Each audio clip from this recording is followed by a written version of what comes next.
All right, what up, people? It's your boy Chig from Guna Eagle Eye coming to again with a brand new video. Except it's not Guna Eagle Eye. I'm wrong. It's the Filthy Casual and Hardcore Show.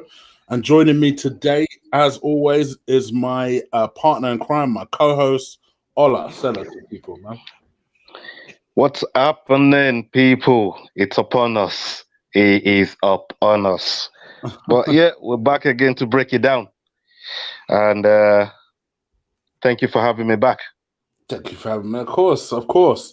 Now, one of the things I wanted to do, and I haven't managed to get the link up yet, but I will do. Lots of people have always said to me, you know what, Chick, you should get your own channel for this particular show. So I've done that. Yeah, I've created that. I've created a brand new channel dedicated just for this show. And that is the beautiful. Filthy Casual and Hardcore channel. As Ola starts to give his takes and his breakdowns on things, I will put that link in the description and I'll give you guys another reminder. So the thing I need you to do as soon as you see that link is hit that subscribe button and get those numbers up. But yeah, that is one my big announcement. I've built a channel just for this. The only thing I forgot to do is put it in the description. So I will do. I will put that in there. Fantastic, though. So the next time we record, it will be specifically on that channel, and that way I won't say Gunariga, none of that. It will be specifically for the Filthy Casual, the Hardcore Show. But all right, let's get into it. Let's talk about the big fight this weekend. For the UFC fans, of course, we'll break down the 245 card next week as well. Might as well cover all of that in one go. But obviously, there is one fight that I think all of combat sports is stopping for this weekend, and that is AJ versus Ruiz. Just forget the details for a second. Just coming off that first fight in June, what was your thoughts on that first fight? Yeah.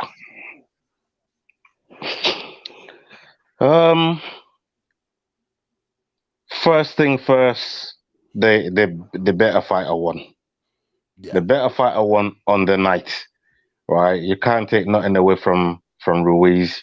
You know, a lot's been said about it.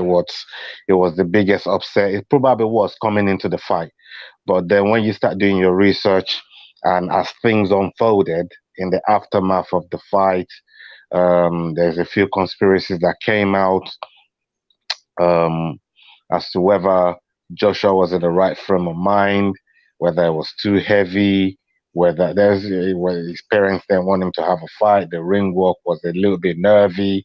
He got knocked out in sparring. We had all these reasons why Joshua could have lost the fight. Mm-hmm. But what everybody isn't looking at and coming back at is how Ruiz has been preparing for this chance for a long time. How they chose the wrong man at the right time. How Joshua has only been fighting for a short period of time. Ruiz has been fighting since he was 6 years old.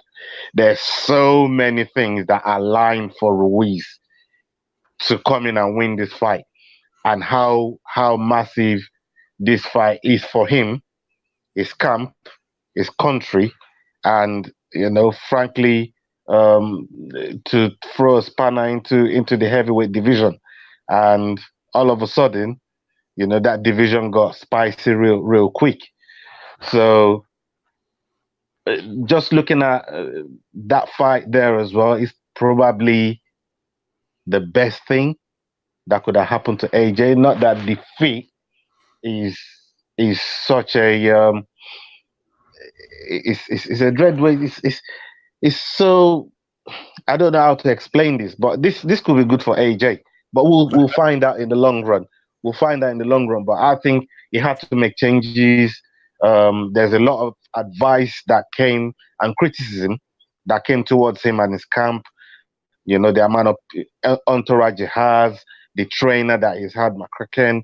We've heard a lot about it. How OGs like Lennox Lewis has had back and forth with AJ in terms of him changing his personnel and regrouping again, and AJ actually clapping back at Lennox. We've saw a lot that's happened over the last 5 months. It's such a short space of time, but so much has been said, so much has happened, so much speculation, so much conspiracies, and we've only got a few days to iron everything out. It's been crazy. It's been a wild 5 months, but to me, on the night, you have to accept it. The better guy won on the night. Absolutely, 100%. I remember in June I was at the other half at the in-laws of the other half. I was in because my other half in-laws live in Wales, so I was actually in Wales, and we went out specifically to a casino because on the 1st of June it was actually my girlfriend's birthday. So we decided to go out and about in Wales and went to a casino. I was like, I wonder if the fight's on here. For some weird reason, it wasn't on in this particular casino. And she was also like, "What, do you want to watch it?" And I said, "Nah, AJ's got this, right?" And then I don't know what happened. Maybe about 11 o'clock. So in America, it would have been, what, 5? So AJ wouldn't have fought yet. But I just had this horrendous feeling all of a sudden something bad was going to happen in this fight. Something bad was going to happen. And then we came back from the casino around 3. So AJ, it might have been 10 over there, but I didn't watch the fight live, essentially. Because like the entire planet, I just assumed AJ had this on lock. So I'll watch this later. And it must have been about, because I wake up really, especially when we sleep down there, I wake up really at odd times. I woke up at like 8 o'clock, considering I went to bed at 3. That's an odd time. So I woke up at 8 and my phone goes to me, AJ has been dethroned or some nonsense. But when you're kind of reading something like half awake, I was just like, whatever. Put the phone down in the corner. Didn't really compute it, right? Then I went back to sleep. I woke up at around 11. And I was like, "Babe, could you check like Sky Sports or something?" Because I dreamt that AJ lost his world titles. That was literally my background, right? And then she looked at me and she goes to me, "She lost." So you can't be serious, because my girlfriend likes winding me up with shit like this. So I decided to look at my own phone. Well, let me just look at my own phone. And I was looking at my phone in disbelief. Like, this motherfucker actually lost this fight. I'm like, what the hell?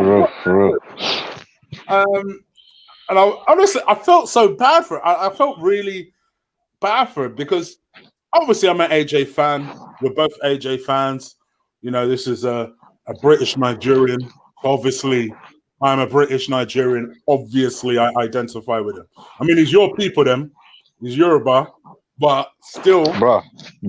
I'm Nigerian. You get me? Like, it's from my neighborhood. Like, fucking, I'm telling you, man. Like, I've got so much riding on this guy. I've got 150 pounds riding on this guy. Oh wow! I kid you not. Okay. I swear to you, man.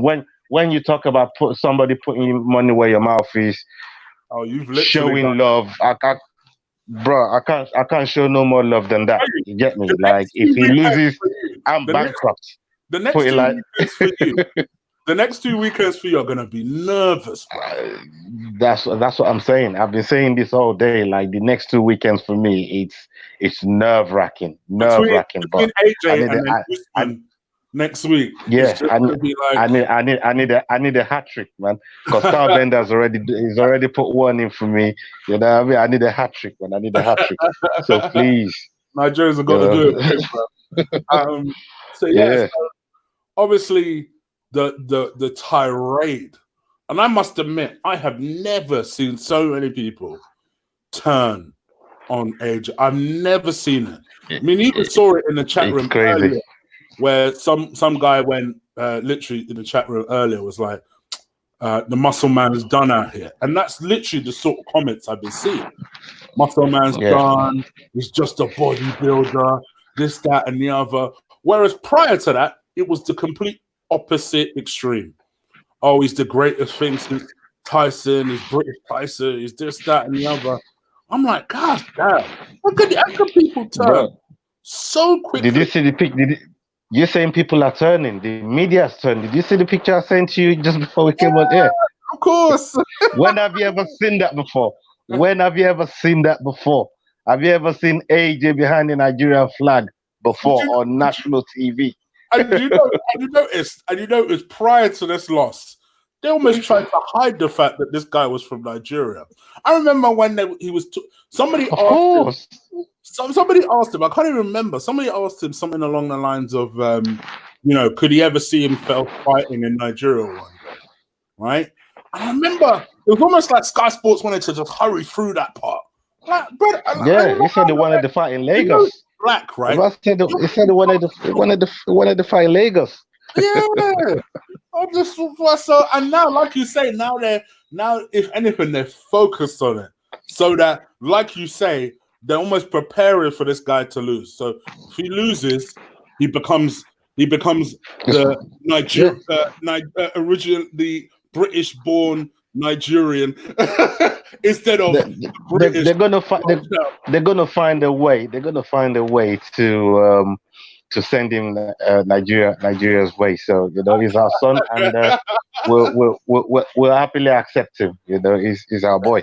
But it's been ridiculous when you look at the open workout. Right, it's been very, very impressive on the open workout. I mean, Ruiz doesn't look much different. Doesn't look different at all. I mean, from what I heard, and this is from a very, very good source. Just before the open workout, just drop that one in. Just before the open workout, Ruiz had 3 curries, one after the other. Then had the Chinese. Then had a few pizzas. This guy hasn't changed anything. You know what I mean?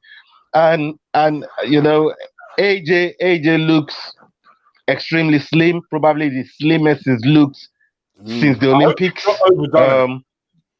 This is the thing, and even with that, very lean, very, very lean. He looks so lean. He looks slim. He looks lean, and from what came out of the open workout, it looks like AJ is more focusing on tactics and try to be athletic in the fight. Try and fight on the back foot, utilize his jab a little bit more, because obviously when Ruiz came in with the uppercut, he left himself, that left himself open, but AJ didn't really capitalize on it. So he's more tactics, focusing on that. But Ruiz was just sending some heavy hands. His hands were so heavy on the pads, and he's always been like that. Ruiz has always been a heavy-handed puncher like that. And when you look at it, you think, okay, AJ doesn't want to make the same kind of mistake he made the last time, because he got caught. And AJ is not really, it's not really that much of a counterpuncher, is it? You know what I mean? He likes to kind of lead and control the tempo of the fight. So, to me, I don't know where he leaves AJ, because if AJ allows Ruiz to get to him in the early part of the round. Hold on, we'll get into the fight. Okay. Let's talk about the build-up, because I agree with you. I think for me, like a lot of people are criticizing the way kind of AJ hasn't had a haircut. I like how rugged he looks. I like that. I like that. He's focused. I like it. He looks like he's worked hard. He looks like he's been through some wars in sparring and stuff. He looks like he hasn't had an opportunity to worry about no lineups or nothing. He looks like he's just focused on the fight. He looks leaner. He looks a little bit edgier. I find with AJ personally, as someone that's watched him, even in his amateur career, watched him, AJ's best performances. I know it's going to sound a bit morbid, but let's just be honest here. AJ's best performances are when he embraces his dark side a little bit. And absolutely. He looks a bit meaner. He looks a bit edgier. He's saying things that I think the people that don't know AJ's character would seem a bit arrogant. Actually, I don't think he's necessarily trying to be arrogant. What he's done is he's just decided, you know what? I'm not going to be PR clean. I'm not going to be a nice guy. I'm just going to embrace this dark side of mine. And I'm going to be explosive when it comes to Andy Ruiz. And I like that. To me, I like that. I like when he called Lennox Lewis a clown. Because, you know what? I don't necessarily, I won't call a legend a clown, but you know what? I like the fact that he lashed back at him because Lewis has been taking the mick for time. For time. Lennox Lewis has been talking the most amount of crud. And in my mind, I'm sat here thinking, bruh, you know he's British, right? Like, you know he's British, right? And so I liked that he lashed out at him. I like that he's lashing out at certain people, at even the media. Because quite honestly, the amount of crap, even with me, right? Last couple of weeks, I've found myself getting into argument with people that I shouldn't have gotten into arguments with, right? Because, and you know this, that's why you're laughing, right? Because basically, I have this attitude where if I tweet something, I can tweet whatever I like on my own platform, say whatever I like on my own platform. If you then decide to impose your opinion on me, and then and I feel that you're disrespecting me, I will lash back hard. Because the way I see it is, I didn't ask for your imposing opinion anyway. I didn't come on your page to say shit. You came on my shit. I see things on Twitter every day I disagree with. I don't go on their thing to start talking to them about how much I disagree or how much I don't respect that person because I disagree, right? That's just my style. That's my attitude. So if you decided to come to me and bring the war thing, you best believe I'm going to slap you down twice as hard. That has always been my attitude. For me, respect me, I'll respect you. That's always been my attitude. But I say that to say this.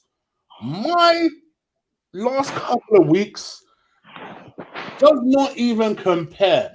It is half a pebble compared to the crap that I imagine AJ has dealt with. Even for me, as soon as he lost the fight, I decided just to look at his mentions a couple of times, a couple of weeks after the fight.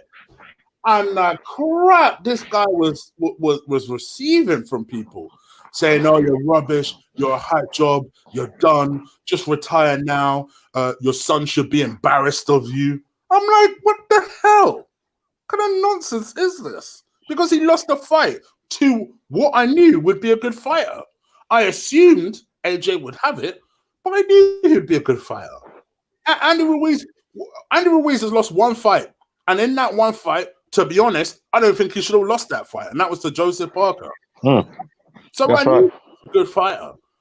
But to me, it's one of those situations whereby he's taken so much crud that, quite honestly, I'm going to expect a clean, PR savvy Anthony Joshua.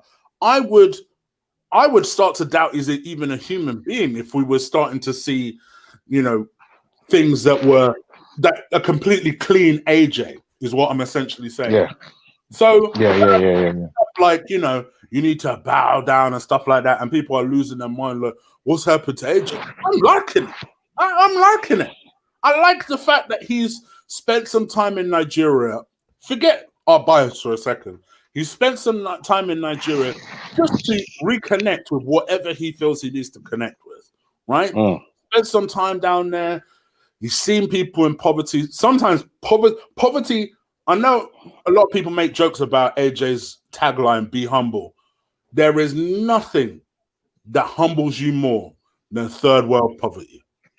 Nothing. And listen, 100%. in Nigeria is the sort of country where it's very split. There's not really a lot of in between. You either have the super rich or you have the super poor. That's it. And AJ went to the super poor parts, like probably the slum That's right. dog parts of Nigeria, the sort of parts where you don't go unless you know man them, don't go. And Ola knows this. Yeah. Don't go there, right? And my man went there and it humbled him to the point where he just thought, you know what? My problems compared to this are nothing. And I think that's probably where he's decided to just find himself almost rise above the bullshit that he has been receiving. And I just decided, you know what? I'm going to work hard, apply myself, and properly prepare for this guy because I know I can beat him. And in my mind, he can beat him. But as you were starting to talk about, he's going to have to do certain things different in this fight. In your mind, what are the different things he needs to do in this fight? I mean, first of all, shout out to Chris Knight in the chat. He said, "My man went to Africa to get that juju." That's probably the first thing he needs, some blessing from the gods. Yeah. You know what I mean?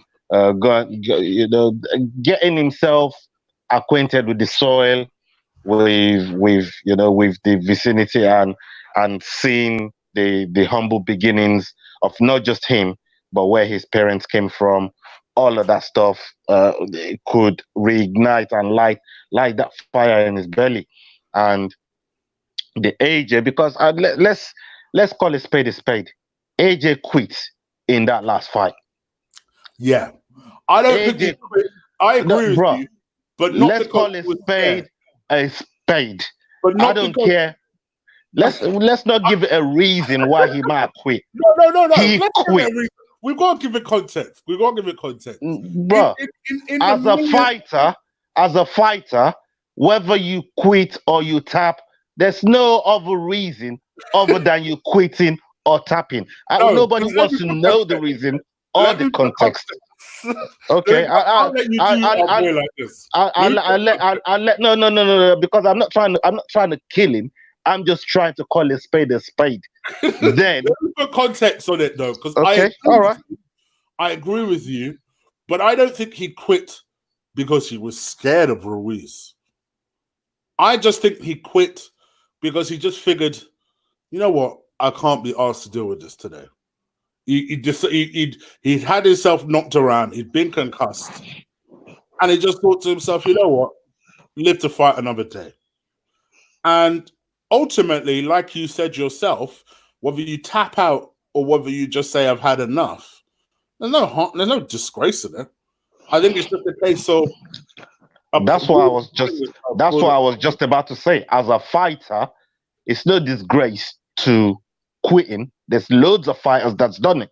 You know, the greatest that's ever done it, they've been there. They've all been there. You know, there's so many people that top fighters, top caliber, and you've seen them tap out and you've seen them quit. It's just part of combat sports. It's part of it. And the earlier people understand it, the better. And having said all of that, there's no disgrace in it. It's part of the game. So for me, it's how does he reinvent himself? How does he bring it back? And to me, I have to tell you right now, the question is no more, can Ruiz beat AJ for the second time? Because we already know the answer to that. To me, the answer is, can AJ beat Ruiz? Because we've never seen that before. No, yeah, you're right, because the narrative is changed. Ruiz is walking into this fight knowing he could beat AJ. He's done it. He's the champion. There is something psychologically at ease when a fighter goes into a rematch knowing they have already won. They've beaten this opponent before, so they can take that away with them. That's a different level of confidence he will be having going into this fight. But the question, like you said, is, well, we know that Ruiz could beat AJ, but can AJ beat Ruiz? There was a time in this chat room, every single person, probably bar Nimsy, because Nimsy's always been anti-AJ, but everyone bar Nimsy would have confidently said in that first fight, AJ will beat Ruiz. 100%. Don't even try it. Don't even try it. If you're in the chat room right now, you know, in that first fight, you'd have picked AJ all day. And since then, I guarantee if you ask the same people in the chat, there's 27 people in here, maybe 25 people go for Ruiz. What do you reckon? No, I agree with you because I never thought AJ was gonna lose the first fight. That fucker cost me 50 quid. You know what I mean? So I didn't know he was gonna lose the first fight. I picked Joshua not just for the reason of the obvious, but I did pick him because he was the champion. I thought he was a better boxer. I'd never really heard of Ruiz other than the Parker fight, and I didn't really know a lot about Ruiz like that. But a lot of people and a lot of top fighters been talking about how they've been knowing Ruiz for a long time. And when you ask Joseph Parker who's fought both of them, who the heavier and the stronger puncher is, he's saying hands down Ruiz. Parker has been in the ring with both of them, and he's saying hands down Ruiz is the stronger and the harder puncher. So this is giving all the advantages to Ruiz. And like I said, Ruiz has had much longer to plan to beat AJ because AJ been the champion for a minute. So all Ruiz would have been doing is just watching AJ, planning to beat AJ. But when AJ picked him out of a hat, okay, let's fight this guy. Only had a few weeks to prepare for him, which obviously came to his demise. So I mean, it goes to show how split and how 50-50, maybe even 60-40, some will say this fight is to Ruiz. Eddie Hearn is worried about this fight. Of course. No joke thing. Both of them could lose this fight. Both of them could win it. But Eddie Hearn is so worried about this fight because if he had his way, he would not invoke the immediate rematch. If he really had his way, he probably would have wanted AJ to take a couple of fights. Agreed. Just get everything out of his system. Yeah. But doing that, when you do that, you give Al Heyman total control of that division for the next couple of years. Eddie Hearn can afford to do that. Yeah. So we know why he's invoked the rematch. The rematch. We know that, and that's the politics side of the game. And to me, that's not really looking after the interest of the fighter when you're doing that. But you say that, and I agree to a certain extent. But I think take Eddie out of it. If you ask AJ who would he like to fight again, I bet any money he would have picked Ruiz anyway. Of course, he would. But that's the fighter in him. But sometimes you have to save a fighter from a fighter. You have to save a fighter from himself. I agree. And I do think it was a beating. But I also don't think that there's any reason that AJ can't beat Ruiz. He has to reapply himself. Let's forget all the advantages of Eddie Hearn. Because, yes, you are spot on. You are spot on. Of course, Eddie wants AJ to do it. Of course. He needs AJ to get those belts. Otherwise, he's screwed. You think Al Heyman is going to let Eddie Hearn have a fair shot at a title? No. Of course. Eddie Hearn needs AJ to win this fight. Take that out of it. AJ would want to fight Ruiz anyway because he's just that type of cat. My man wanted to fight what's this old man that Wilder beat the other day? Ortiz. When everyone thought Ortiz was this big bad wolf, he wanted to fight him. He's just that sort of character. He was for 7 rounds until Wilder touched him. Oh yeah, that's Wilder fights. He was for 7 rounds. He was winning them rounds. He's no world-class boxer, but you can't teach a death stroke like him. No. He's born with that, man. Wilder's born with that shit. That is some real death stroke power that he has. He And doesn't even. He doesn't even have to. He doesn't even have to wind it up. You know what I mean? he is the walking personification of a one punch power, of a puncher's chance. That is Wilder essentially. 100%. He was schooled for 6 rounds by Ortiz, and then I all he had mean, to do was just pow. That was it. Lights out. to have 42 fights and win 41 by knockout is outrageous. Exactly.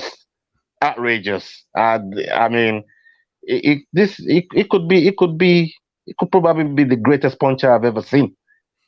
As far as punching, knocking somebody out, and we've had a couple of people along the way. So Wilder is definitely right up there. I mean, 41 knockouts. That's nothing to be sniffed at. Nothing to be sniffed at one bit. I still think Wilder beats. I still think White beats Wilder, but that's just my opinion on that. There you go, Red Star. There's my opinion on that one. By the way, guys, just a quick reminder: I have built a new channel specifically for mine and Ola's show. That link is now in the description. So go and hit that subscribe button. Get the numbers up, because the next time me and Ola do a review, possibly of this fight, or review of the 245 card next week, it will be on that channel. So we're going to be posting a lot more on that channel specifically. Yeah. All right. For me, let's going into the technicals of the fight. I think AJ needs to be measured. It needs to be calm. I think from Ruiz's point of view, the body shots was working. I think the body shots always works against AJ. He's susceptible to that left hand. And I think he needs to set that up. And I think his jab to the body will help setting that up. From AJ's perspective, he needs to. I don't like AJ on the back foot. That's my only problem. I don't think he's a particularly good back foot puncher, but I do think he needs to be walking around the ring a little bit, plenty of head movement. I still like the idea of the left hand low, because I think Ruiz has slow feet, so isn't able to react when AJ brings that left hand for the jab. Use that reach a lot more than he did. Almost fight him the way he did Parker. I know people don't like that fight, but I thought, for me, I found that fight really interesting, because I thought AJ boxed in a completely different way. It was a bit more technical. Much more technical, much more at range, and it was the correct way to box Parker. At the absolute correct way to box Parker. I hope AJ's worked on certain things, like what you do if you do get in trouble. Like, to me, the other thing that worried me is he didn't seem to know how to hold on to in the clinch, to fight in the clinch. That's probably one of his downfalls. And he held on for dear life. You've got to learn to stay in the clinch, man. It's a bread and butter for heavyweights. You know what I mean? Where you just lean on a man, just lean on him, make you carry all your weight, clinch him near the rope, and just lean on him. Do something. And he was a big guy in that fight. And when you look at it, right, in the cold light of day, it's difficult, because how much can you really change in your fighting style in 5 months? How much can you really change? And when you look at Lennox Lewis back in the day when he lost to Oliver McGraw, right? It took him a couple years to rebuild and come back. It took him a while. He didn't just take the rematch straight away. And this is what I keep saying, that Eddie Hearn, I think he didn't do nothing in the interest. Yes, you might relinquish power to Al Heyman, but in the interest of your fighter, make him take a couple of fights out, warm up, get shit out of his system. And he didn't do that, because only 3 heavyweights in the history of boxing, only 3 is ever won a straight rematch. Only 3. That's not good. That's not good reason for AJ, because we're talking Muhammad Ali here. Muhammad Ali, Floyd Patterson, and Lennox Lewis. Those are the only 3 guys that's ever done it. in a straight rematch. And Mhm. Lennox Lewis and Mohammed, they got caught with the lucky punch to Yeah, even lose that fight in the first place. yeah. So when we look at history, the route that AJ has gone in this fight is not looking in his favor. I don't disagree. It bodes well for Ruiz. In an ideal world, you are absolutely correct. But see, this is the difference. This is how I know that you are the UFC guy. Because you're looking at this with the UFC glasses. Oh, why don't you take a couple of fights and then face Ruiz back? But we know, but us boxing hardcores know, boxing unfortunately is riddled. I But mean, Klitschko, hold on, riddled with politics. before you kill me with the UFC thing, Klitschko did the same thing with Corey Sanders when he lost. Yeah, but Klitschko had the right people under him. Eddie Hearn, unfortunately for him, has ruffled a lot of feathers. So now what you have is you have a lot of people led by that Al Heyman crew that are just deliberately boxing off any matchroom fighters. That's just what is happening at the moment. Look at what's happening to Dylan White, for flip's sake. Dylan White has been number one for Wilder's belt for the last 2 years, almost 3 years. And for some stupid reason, has never even come close to his title fight. They've suspended his mandatory shot because they want to know what's going on with Dylan White's, because he failed a drug test, but they never tested his B sample. So there clearly is some crap that's happening there. But instead of, you know, punishing someone when they've been found guilty, what WBC have done is they've just immediately suspended as mandatory, right? In the Yeah. meantime, they're having people like Luis Ortiz, who's failed 2 drug tests. They've had loads of people who failed drug tests have title shots. I mean, my gosh, we be crooks indeed. That's what WBC really stands for. So it's just like, to me, I feel like it's a case of they're just trying to keep matchroom fighters away. And I honestly, you're correct. Nothing you're saying is wrong. In an ideal world, you're right. AJ will come back to UK, have 2 fights, maybe towards the end of next year. You then make the Ruiz fight. You're correct. But I think from I have to take this fight now route, he just has to gamble. He has to gamble. It's a big roll of the dice, and I hope it pays off. I hope I it pays hope off. it does as well. I really do. I hope it does. I'm not I'm not I'm not hopeful, but oh. Oh my God! Did All right. did I just hear Let me you be say you're honest. not hopeful? Let me be honest, because we've also got to go into the 245 card as well. Yeah, So yeah. let me be honest, right? So I think there's going to be a technical battle.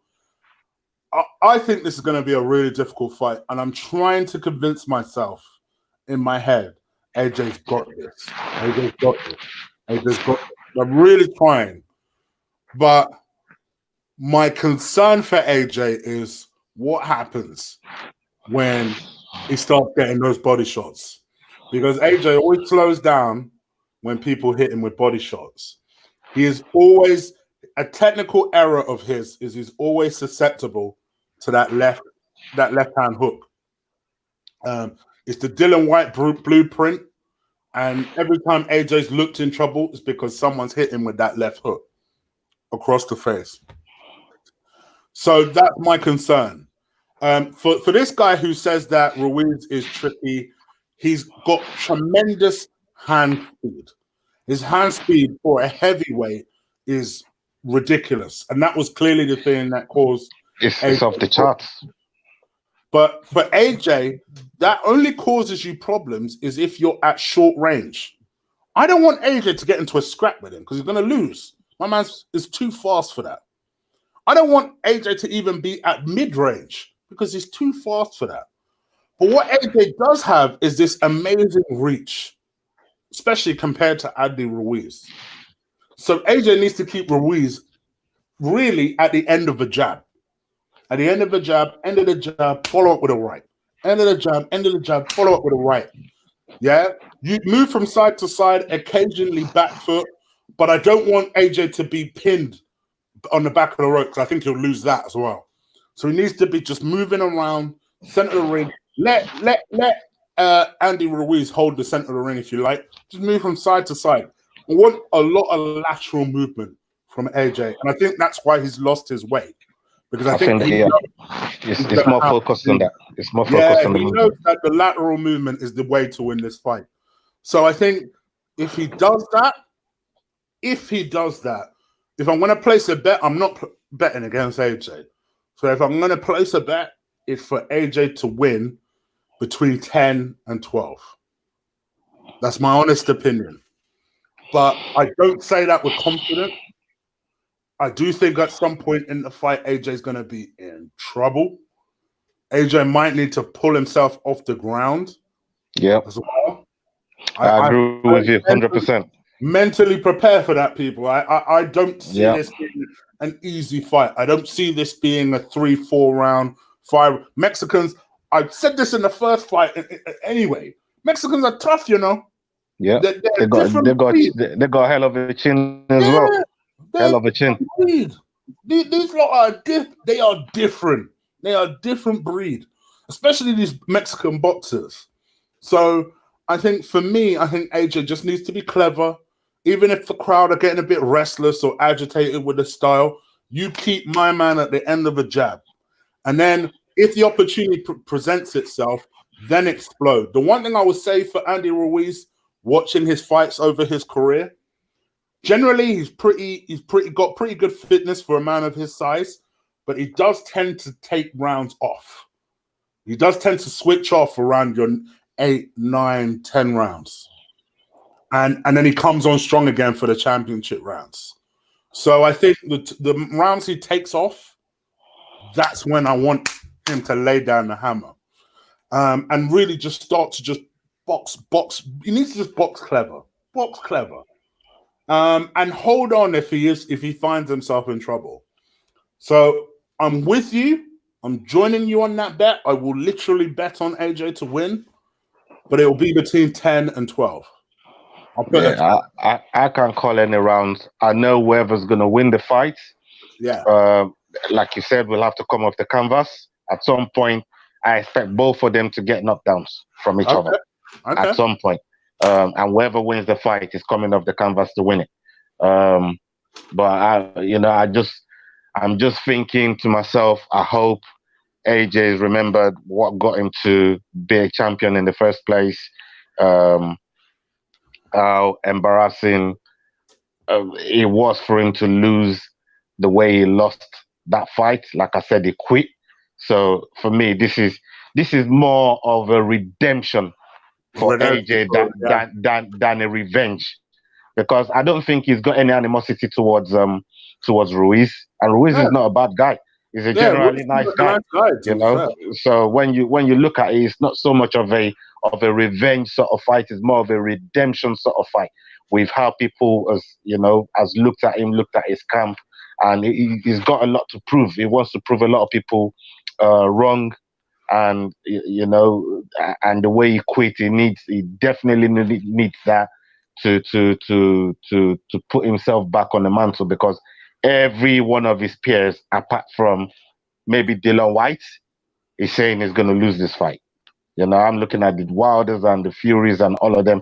They're all talking about how AJ loses this fight again. Dillian Whyte is the only one standing by AJ out there. That's prominent. So he definitely wants to prove a lot of people wrong. But I'm not going to go against AJ at this point. I still want him to win. It's going to be a very, very difficult road for him if he loses the fight. I don't think it's a career-ending thing. People are saying his career is over. I don't think so. I think it's going to be a long way back for him to get back into the midst of good fights. But you still get some big fights that people will watch. So I don't think it's going to be the end of him. And if Ruiz loses as well, I don't think it's going to be the end of him. I think he's got a lot of room to come back, and being the first Mexican heavyweight champion, there's a lot of room and a lot of scope for him to come back into the heavyweight mix. So for me, this fight is set to be the fight of the year. I absolutely believe it in my mind that this fight is set to be the fight of the year. There's so much anticipation. Everybody is keeping a lot of people guessing. People are guessing one way or the other. It's crazy. There's a lot of money going around the bookies right now. £150 of my money is already gone on this fight. And I'm just praying that I don't become bankrupt, because if I lose 150, I'm bankrupt. I'm a poor brother, you know what I mean? I'm a hardworking, you know what I mean? Why would you put 150 down? I'm too scared to put a tenner down. Bro, because I believe in this guy that much, you know what I mean? That's how much I believe in this guy. And hopefully it comes through for me. The way I look at it, it's set to be the fight of the year. And I can't wait till this fight kicks off. And all I want to see is them to get at it again, and may the best man win. May the best man win, just like the first time. I'm hoping, and I say reluctantly. I'm unconfidently saying that AJ will get the job done, but it ain't going to be a very comfortable fight. Let me say one more thing. Go on. If AJ doesn't win this fight, he doesn't deserve to be the champion of the world. Okay. I'm putting that out there. If AJ does not win this fight, he doesn't deserve to be the champion of the world. That's it. So it's more redemption. Like I said, he needs to redeem himself big time. And I don't just want him to beat Ruiz. He's got to do it in an emphatic fashion. He has to. For me, I think in a way you're right, because obviously he's been dethroned fairly and squarely, and he would have been beaten again. I want him to win just so that if nothing else, so Nimsy just gets checked one time. I want people to check Nimsy in the chat room once AJ wins. I want that to happen. Someone needs to tell him about it. So, but yeah, I think AJ should get the job done.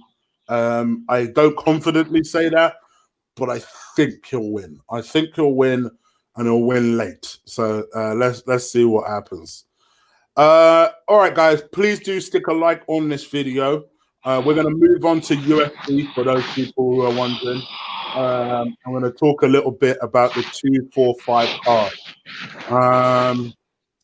Let's talk about another Nigerian we're nervous about. Oh, yeah. Usman versus Covington. Colby Covington. Now, obviously, I think the entire combat world is waiting on Saudi Arabia. Yeah. And then attention turns to New York next week, where Colby and Usman fight. I've said it from day one, and I was just honest. That I want Usman to win so bad. But I just had this bad feeling that he'll lose this fight. And I think he will. I still think he will. Where is your mind at with this? Again, no bias. I don't see Usman losing this fight. I really don't. Okay. And the reason is the same reason I've been saying when I said about Woodley the last time. I look at the people, the Blackzilian camp. I look at the people he's in there with, that he is rumbling with. We're talking Rumble Johnson here. We're talking Rashad Evans here. We're talking some prolific fighters, some prolific people in the back room that Usman ramps with, and he's putting people away. And we know. To let you know, the fight is next Saturday, not this Saturday. Not this Saturday, next Saturday. So one thing's for sure that we know. One thing, yeah. They both got cardios for days. Cardio. The only thing that people are looking at Covington including yourself, if I must say, is how busy Covington gets. So if Kobe it goes to gets judges, what I'm busy. saying is, if it goes to judges, that's what I think they'll be looking at. Well, I'm not sure he's going to go to judges. I'm Okay, not sure. you I'm not. think, okay. I think Usman finishes the fight. He's not a finisher. He's not a finisher. He's got some pretty impressive finishes as well, especially submissions, because it's not so much grappling, because this guy can grapple somebody down there, keep him down there. Ground and pound is good for TKO. I think his ground and pound is way more solid than Kobe. If he gets Kobe down there and keeps him down there for a minute, he could ground and pound him to Oh, you the think ref comes and pulls him off. Huh? you think he's the better wrestler? I think he's the better wrestler and I think he's the better grappler. But Kobe gets busier than Usman. So Is the Kobe the fight better striker? Because I think he's the more technical striker. is the more technical striker, but he doesn't come with power. Usman But still has that power. Usman has that power over Kobe. Okay. He's still got that power. So he could turn his lights out. Okay. He could if he connects really, really well. And one thing we do know, and if I've listened to Usman from what I've followed him and I've been following him, if I go by what he doesn't just want to beat Kobe. He wants to punish him. He wants to torture him. He wants to do all sorts to him in that octagon, man. This to Usman is more than the title. It's more than the title. It's more than the title fight. This is Usman insulting Kobe's family the same way Conor dealt with Khabib. This is the type of mindset that Usman is coming into the fight with. Okay. This is the kind of mindset. Let's not forget Kobe's dad. I mean, Usman's dad is in prison. Yeah, his dad's in prison. Yeah, his dad's been in prison for about 8 years. Yeah, for some tax business that he got roped in. And Kobe has been making fun of that back and forth for a long time. Oh, is it? Okay. Yes. So this is what I'm trying to say. To him, this is way more than the title. This ain't about the title. This is about, Kobe using the American MAGA thing to impose on Usman's dad being in the criminal system of the American justice. And you know how far Kobe will go to put Usman down in that regard. And all of this, Usman's been bottling it up, and he's just saying, listen, I'm not even going to go back and forth with you no more on this thing. You wait till we get in the octagon, and then we're going to see what's what. So if my man's coming into Chris Knight, you might hit the nail on the head there. You might hit the nail on the head there, Chris Knight. So it might have been on some 419 business, but from what he explained about his dad's situation, his dad put some people in charge of the ambulance company that he had in America. They weren't paying the taxes. It fell down to the accountant. The accountant absolved himself, put it on the dad. Obviously, the dad's the owner of the company. So basically, you're always responsible for your account. And that's why we've seen people like Jaru, people like Wesley Snipes, people like DMX. So far, these people are gone to jail and their accountants haven't gone to jail. You're responsible for your own account. And like you said, Nimzi just said that Usman has promised a beheading. This is the thing. This is way more. It's way more than the title, and that's why I think if that's the mindset that Usman is coming in with, the same way that Khabib came in with for Conor, it could be a very, very long night for Kobe. Very long night. Leo, the link should be in the description already to the new channel. Just again, in case people don't know what Leo's referring to. So I built a new channel specifically dedicated to this show.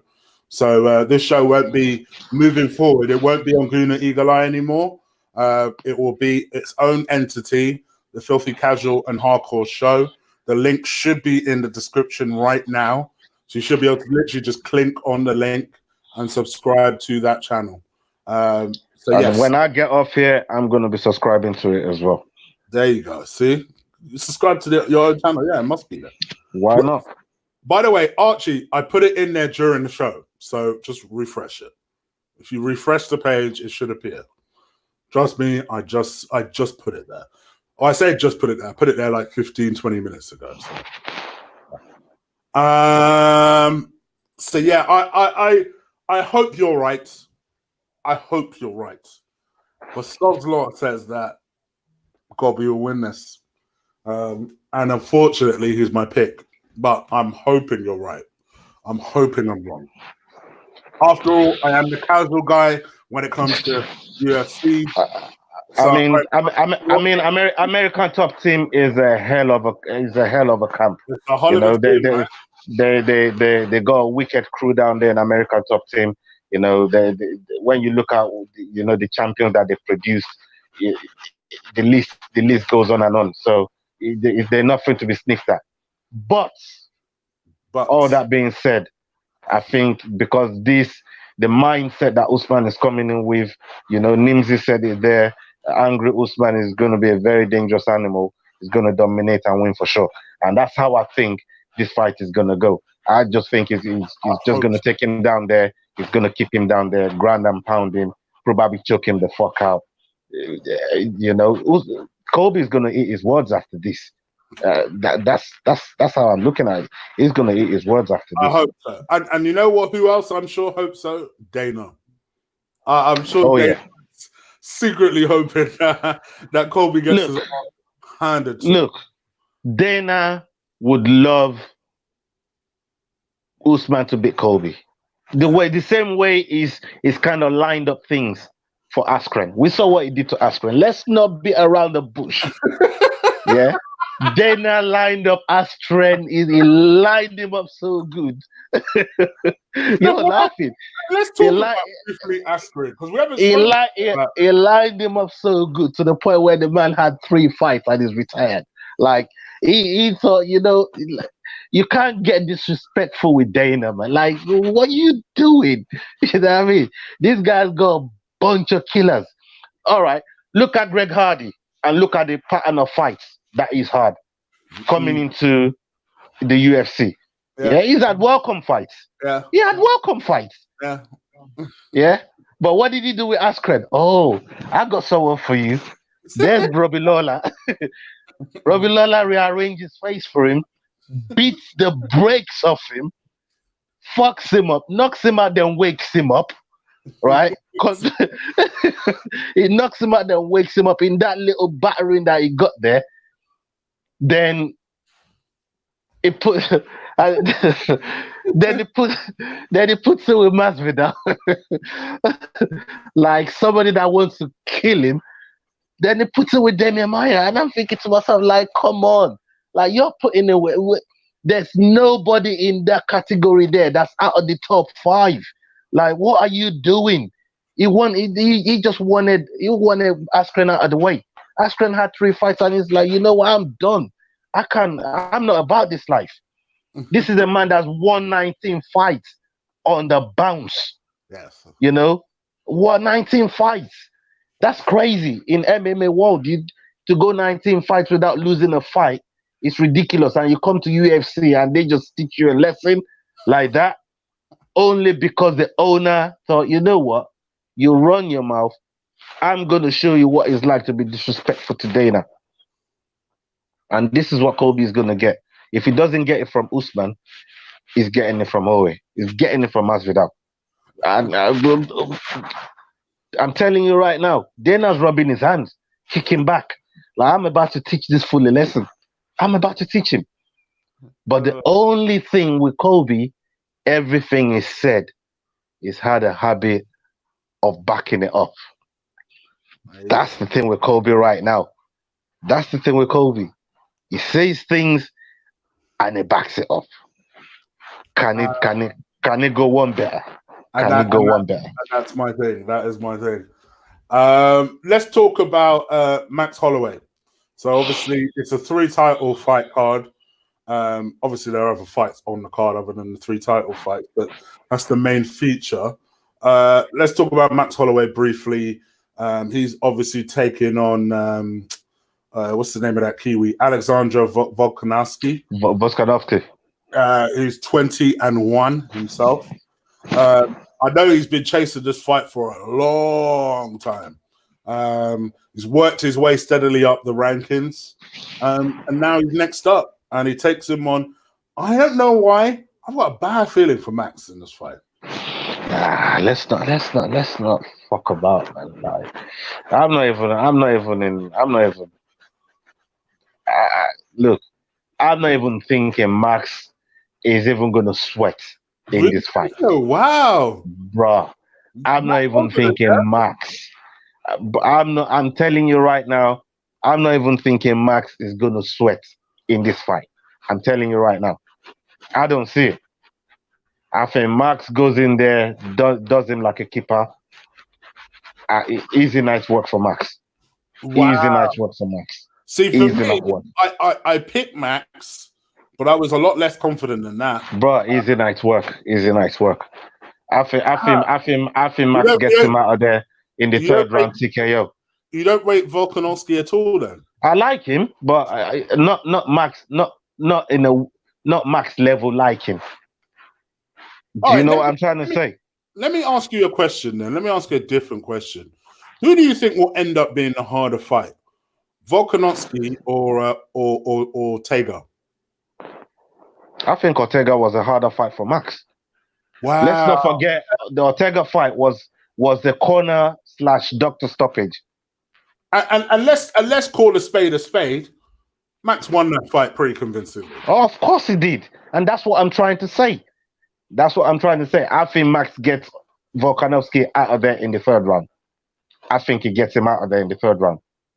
The ref will just say, you know what, mate, you've had enough. You've had enough. Go home.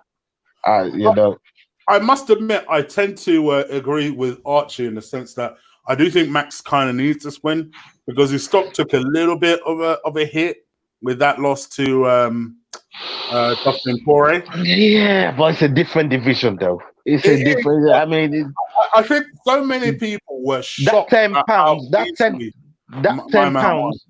We always say we've seen it in so many different scenarios. That 10 pounds means a lot because you go into a different division and all of a sudden you're the smaller guy. We've seen it with Joanna. Sorry, with Watson. We've seen it with Joanna Shevchenko. We've seen it with. I mean, why do you think Dana is saying Masvidal is too much of a man for McGregor? Come on, like it makes a difference in MMA.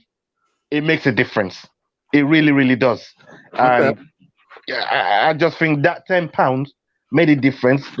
Dustin looked big. He looked bigger than Max. It really did, and he just imposed his will on Max in that fight. Okay. But you know, in that division, featherweight division, I don't see anybody. Just look at what Joanna did when she came back to her own division, when she came back to strawweight, and look what she did. And I think the same way Max is going to do the same thing with Volkanovski. Volkanovski is way smaller than Max. Max is a big guy in that division. In that featherweight division, Max is a big guy, and he's a relentless motherfucker. He's so relentless. He don't stop. Pressure. And it's not just pressure, but when someone comes with that much pressure and is so accurate, it makes him that much more dangerous. He's so accurate with his punching, it's ridiculous. So, bro, I don't see it. I really don't. Okay. I could be wrong, but I don't see it. I don't see it. 3rd round. I'm calling 3rd round. I do think Max will win. I'm not as confident as you, but I'm a little bit more encouraged by how confident you are. So, okay, we'll go with Max win. Like you say, TKO. Amanda Nunes versus Jermaine Durandamy. I must admit, I'll be honest with you. I can't take this girl as seriously as I used to. Prior to her giving up the belt because she was too shook to face Cyborg. So I don't take that as seriously as I perhaps should. I personally think Amanda will school her to the point where I don't think she lasts 90 seconds. But let me First round knockout. First round knockout. All 3 champions retains title. Wow. Big call. Big call. All right. That's I also think that's where I'm at with 245. Always no time. First round knockout. I mean, GDR, yeah, but you know what I mean? Like you're coming against the best now. You're coming against the best of the best. I mean, yeah. All right. First round knockout. Quickly, because I also want to talk to you about a few fights that obviously have been made as well. Very, very briefly, get your thoughts on those. But two other fights on this card. So Marias versus Aldo. Aldo dropping into bantamweight. Amazingly. That's a crazy drop for me in my eyes. And I feel Marlon wins this. I feel Marias gets redemption and beats Aldo. So second round knockout.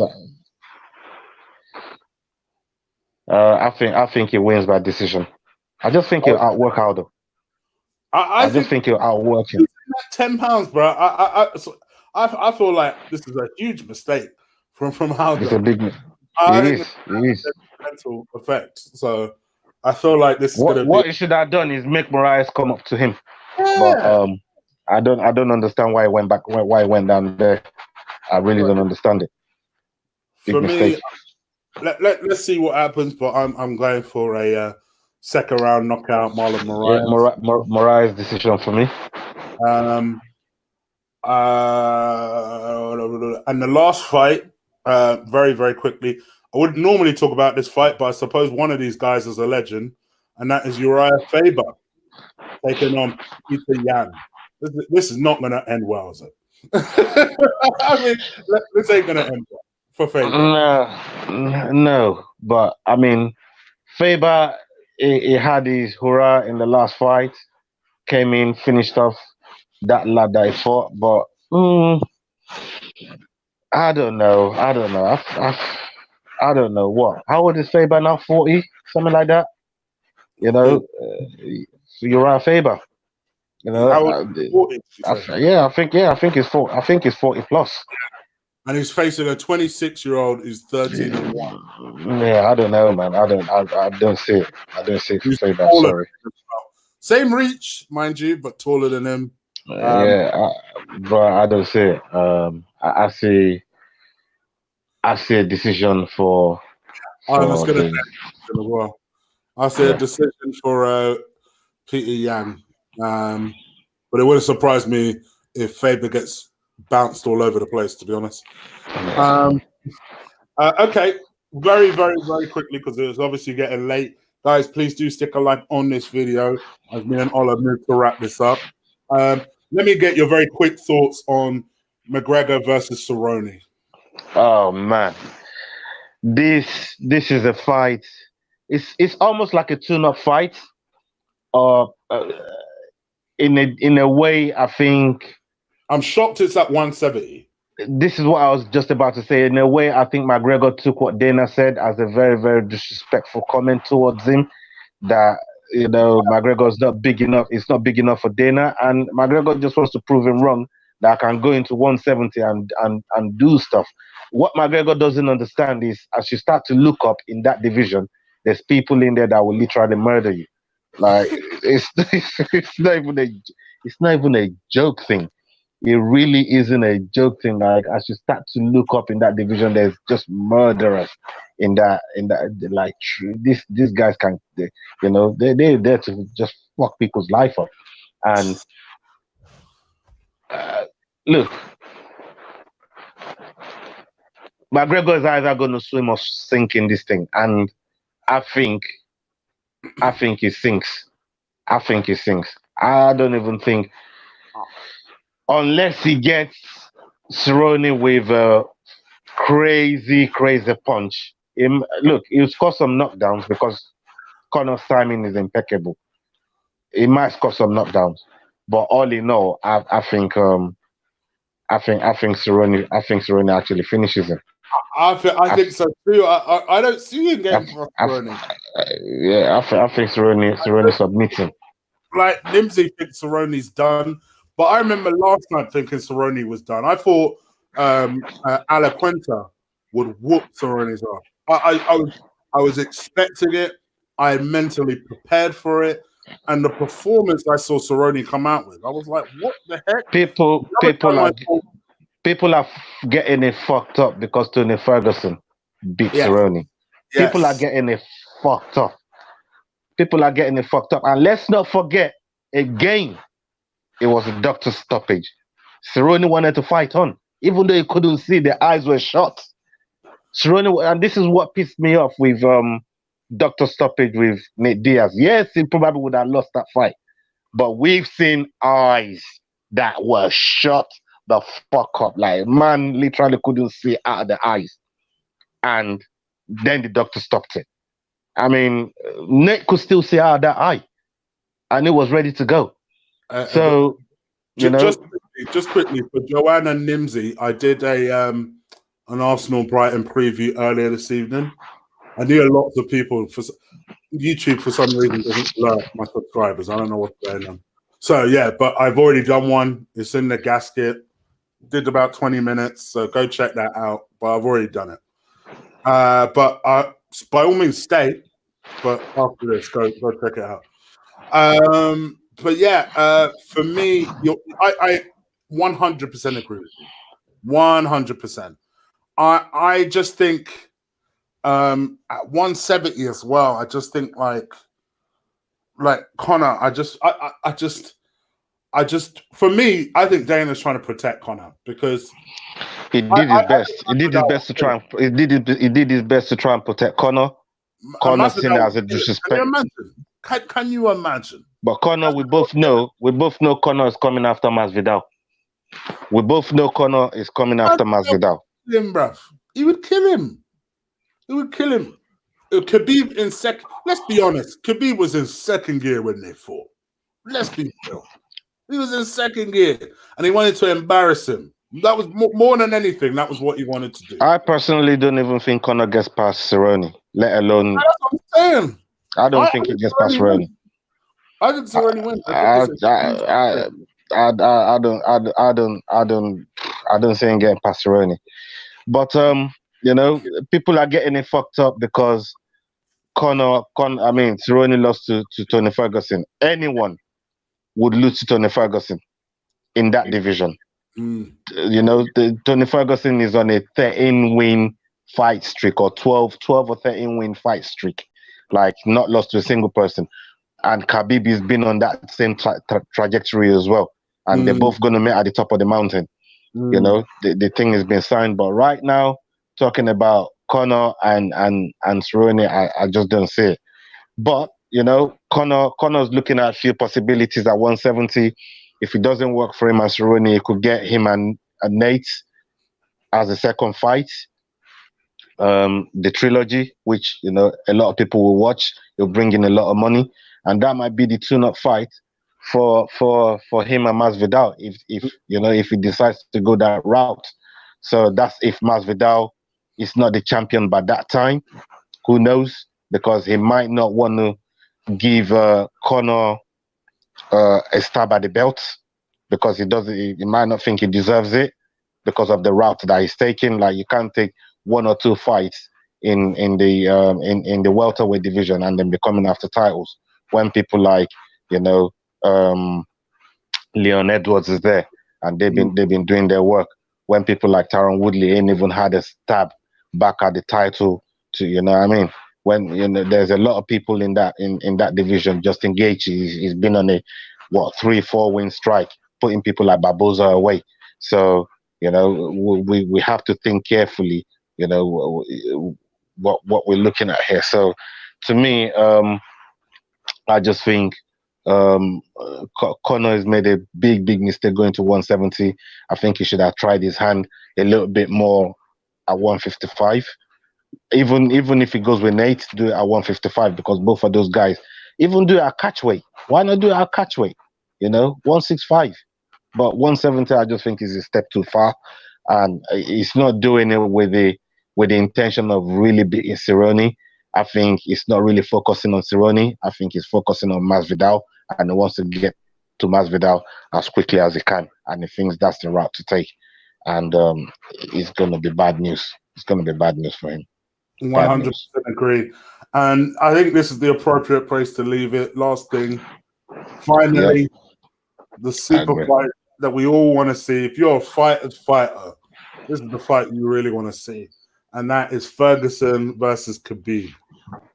It's been made, although it's been made 4 times before this. So it's one of those ones where I won't believe it until I see them both in a cage and that cage door is locked. Thank you. I've already said it. I'm not getting excited about it. I'm not losing my mind over it. This fight has been made about 3, 4, 5 times before. It's crazy. So I'm not fucking with it. Everybody knows, I'm Team Khabib, Nimsy. I'm with you on that one. You know what I mean? Team Khabib out here.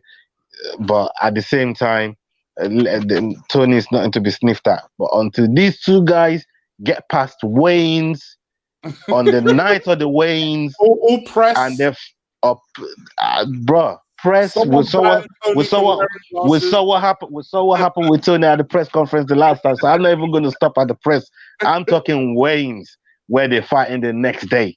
That's what I'm talking about. You know what I mean? The official weigh-ins. I want to see Joe Rogan talking to them two, man, at the weigh-ins, and then going into the fight the next day.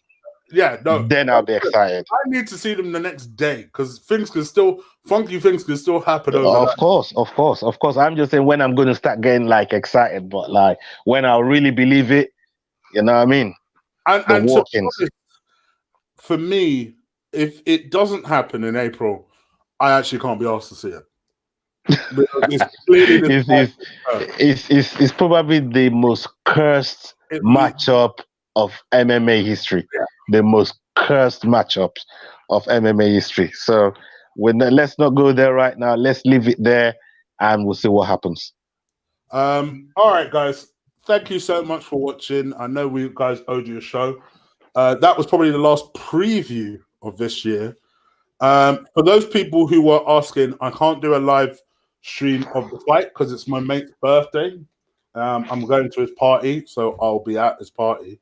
But if Ola is still up by the time I come back, you'll probably be going to work by the time I come back, to be fair. We might do a little something review-wise, but to be perfectly honest, it might be more sensible to do that fight, to do a review maybe on the Sunday once Ola is back from work. And that's something we could always do, but it will be on the new channel. I can't stress that enough. So it will not be on Guna Eagle Eye. It will be on the Hardcore and Filthy Casual channel, the link of which is in the description below. And the main reason I've done that is just because I want to start again. I want the subscribers for that to just be subscribers for that. I want the subscribers for Guna Eagle Eye to just be football fans. And I want my movie fans to just be subscribing for movie reviews. So I've deliberately separated everything. I think that's the way to go. Yes, it's the way forward. And also, when we eventually build that channel up to the level of something like this, and we start earning a little bit of pocket money here and there, I want to be able to share it with my man. Now, I know he'll turn around to me and say, "Oh, don't worry about it," but I'm not like that. So for me, I'm conscious of all those things. So this is why I was keen on doing that. No, it's all love, man. I'll do this for the love, man. You know that already, man. You know what I mean? It's all love. I know you do. And I do too, but I also do it for the money, if you want me to be honest. Of course.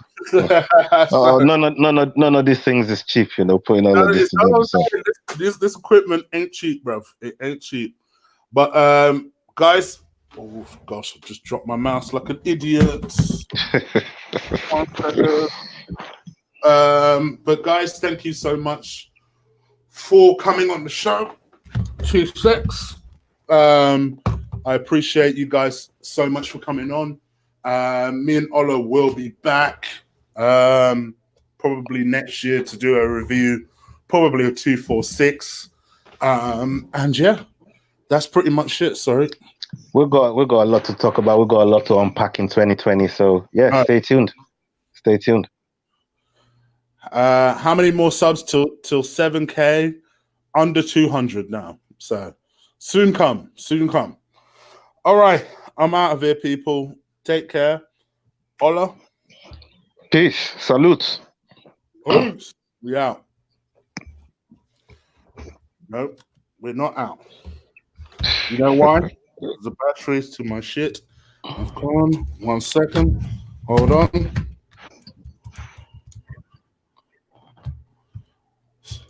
Sorry, guys. This is so unprofessional, but my mouse is just fucked up. So, 2 seconds. Oh. Hold on. Mouse.